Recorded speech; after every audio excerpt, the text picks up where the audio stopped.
Hi friends, நான் ஒரு வாரத்துக்கு முன்னாடி பேப்பரில் படித்தேன். அதாவது குடியிருப்புக்கு நடுவில் இப்போ ஒரு தண்ணி டேங்க் இருக்கு.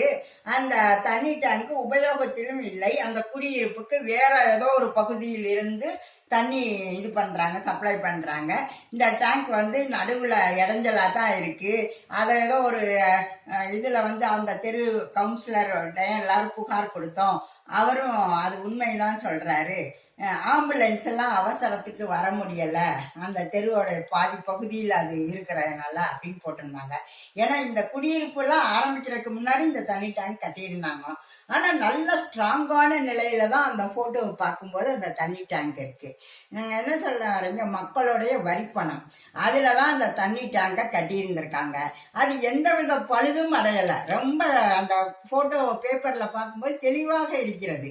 அப்ப என்ன பண்ணலாம், மாற்று யோசனையாக கார்பரேஷன் அதை யோசிக்கலாம்.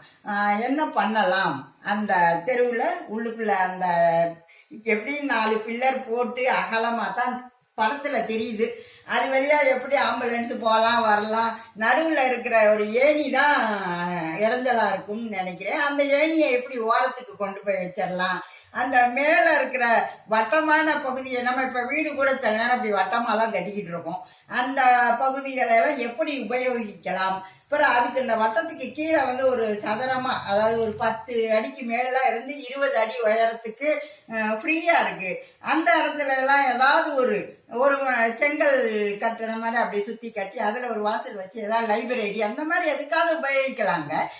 அரசு வந்து இந்த கணினி மூலம் நம்ம கிட்ட பணம் வசூல் பண்ணுவாங்கல்ல, அந்த வசூல் மையம் கூட அதுல வச்சுக்கிடலாம். அந்த ஏணி ஒண்ணுதான் அந்த படத்துல பார்க்கும்போது டிஃப்ரெண்ட். அப்படி இருக்கும்போது அந்த தெரு மக்கள் வந்து அவங்களுடைய கஷ்டம் நமக்கு தெரியல.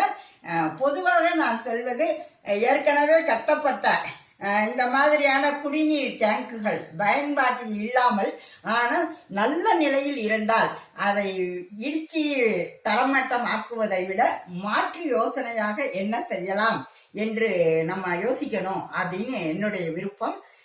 மக்களும் யோசிப்பாங்கன்னு நினைக்கிறேன். ஓகே, பாய்.